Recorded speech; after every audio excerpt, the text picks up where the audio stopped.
Hello les amis, j'espère que vous vous portez bien. Aujourd'hui, on retourne aux sources, là où mon père a vu le jour sur ces terres qu'il vous indique. Il est né ici, à Karmoud, au fin fond de la montagne du Rif. C'est donc ici aussi que commence mon histoire, car mon histoire fait partie de la sienne. Je vous laisse admirer la vue qu'on a d'ici, magnifique. Et là, on est parti pour une randonnée. On va monter très haut, là où ils ont grandi. On vient de voir où il est né. Quelques mois plus tard, mon grand-père, paix à son âme, a décidé de s'installer sur cette terre beaucoup plus en hauteur. Mon père nous indique ici exactement où on va se rendre à pied. C'est une montagne, il n'y a pas de route avec la voiture. Et vous allez voir, c'est là-bas, tout en haut qu'on se rend, la maison de son père. C'est la première fois que je m'y rends. Je découvre bien sûr une vue paradisiaque. C'est magnifique. Et en plus de ça, je ressens beaucoup d'émotions. C'est ici que mon père a grandi, qu'il a passé toute son enfance. Donc ça me touche énormément. Et voilà, la vue, l'ambiance, c'est waouh. Et on voit aussi qu'il est lui-même touché de revoir un petit peu d'où il est venu, jusqu'où il est arrivé au jour d'aujourd'hui. C'est incroyable mais vrai. Il est fier aussi de me montrer donc toute cette terre qui appartenait à son père, Allah yarhamou. Voilà, toute une histoire qui se transmet de père en fils. On y découvre aussi des rochers magnifiques, une merveille. En tout cas, pour moi, c'était un bonheur extraordinaire. Je vous laisse en tout cas admirer et profiter de ce paysage splendide.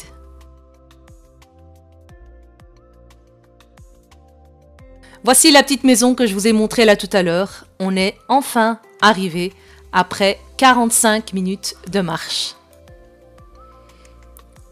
C'est très touchant en tout cas de voir son père ému de toutes ces années qui ont défilé. On remercie le petit Majid qui a guidé l'âne jusqu'ici avec les courses. On a décidé de se faire un petit pique-nique ici sur les terres de mon grand-père, Allah yarhamou, dans la maison de mes grands-parents, Allah yarhamou, paix à leur âme. Ça, c'est le grand-père du petit Mohamed, donc celui qui a guidé l'âne, avec son tout petit frère là-bas. Il y aura encore son autre frère plus tard, je vais vous le présenter. Et voilà, mon papa qui reconnaît un petit peu la maison, qui s'est complètement, bien sûr, transformé. Ici, lorsqu'il est arrivé, il avait 10 mois. Ça fait déjà plus de 75 ans, 75 ans que cette maison a donc existé et vu le jour. C'était en tout cas très émouvant que d'écouter mon père raconter avec le cœur, avec beaucoup d'émotion dans sa voix, leur parcours, leur histoire. Il me montre ici qu'ils avaient une terre avec un potager où ils plantaient plein de récoltes comme des poivrons, des oignons, des tomates. Ils récoltaient ça ici sur la terre et tous les matins, ils transportaient tout ça jusqu'à Melia pour aller au marché vendre leurs légumes tout frais du potager, à pied, sans voiture, entre frères et sœurs, en accompagnant leur père. Voilà, c'était vraiment des hommes forts, des hommes solides, avec peu de moyens. Ils étaient heureux et ils étaient surtout très soudés. 75 ans, donc ils ont vécu ici avec leurs parents. Il dit qu'à l'époque, ils se souvenaient beaucoup mieux de chaque endroit, de chaque pièce. Là, tout est tombé en ruine, donc il a des souvenirs, mais pas complètement concrets. Mais voilà, il est emporté par l'émotion, on le sent, on le voit. C'est très touchant et c'est magnifique. Voilà d'où commence aussi mon histoire, celle de mon père, celle de mon grand-père. Je suis moi aussi plongée avec toutes ces anecdotes qu'il vient de me raconter. J'imagine la scène, je l'imagine courir ici sur ces terres en train de récolter avec son père des tomates, des poivrons, etc. C'est super émouvant, très touchant. Il nous racontait tout le temps les histoires lorsqu'il était jeune, mais là, monter sur place, ça a encore plus d'impact. Ici, il m'explique qu'ils avaient la vie dure, ils travaillaient très dur, avec peu de moyens, aucun matériel. Ils avaient également une eau de source qui coulait, qui sortait de leur propre terre, ce qui leur permet d'arroser le potager Et voilà, moi je suis impressionnée. Je suis encore un petit peu dans mon monde, en train de rêver sur ces belles histoires. C'est magnifique. La vue aussi est splendide. On s'est préparé un petit aussi barbecue, un petit repas. On a mangé sur place. C'était vraiment super. Des petites sardines fraîchement grillées au barbecue sur les terres de mon grand-père.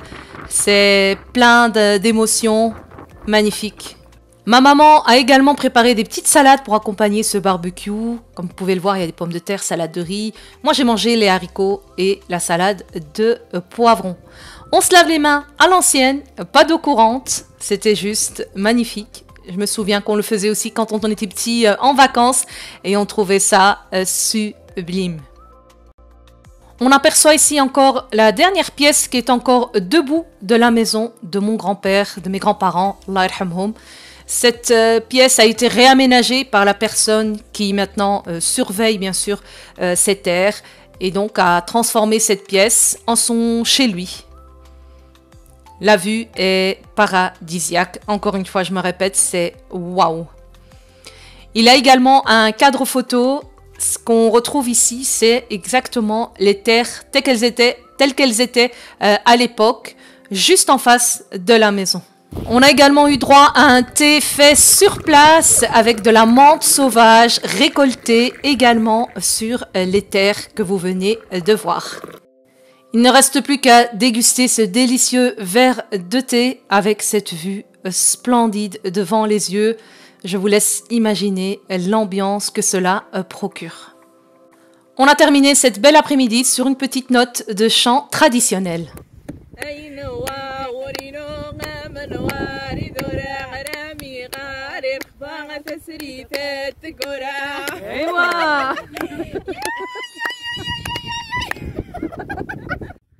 Voici le petit Majid dont je vous ai parlé là tout à l'heure. C'est le frère de Mohamed qui est assis sur l'âne.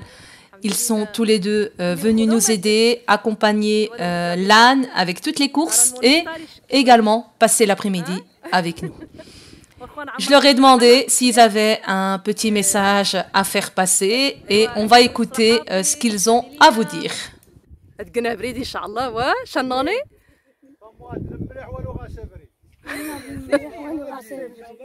طماط المليح ولغة سابريد ونيشان ايوا توفين بعد وانيتا مش سقان اغيور وستكي شي اسم النغني جمت اغيور بعد قيسك هذيك النيو ولي قد كانت مدرسة عاود مدرسة والو ايوا يا ربي ان شاء الله ميدي جرخان ايوا كني ويصرح ربي عفاكم الله يصلح باي باي سلامة ايوا موني زمانة دي قابريد اسنيك داني تا يا بريد مي تحتاج من نغني امان مدرسة ان شاء الله شان مؤمن قد تسلم اني غتقمرخا الي الله يصلح سلامة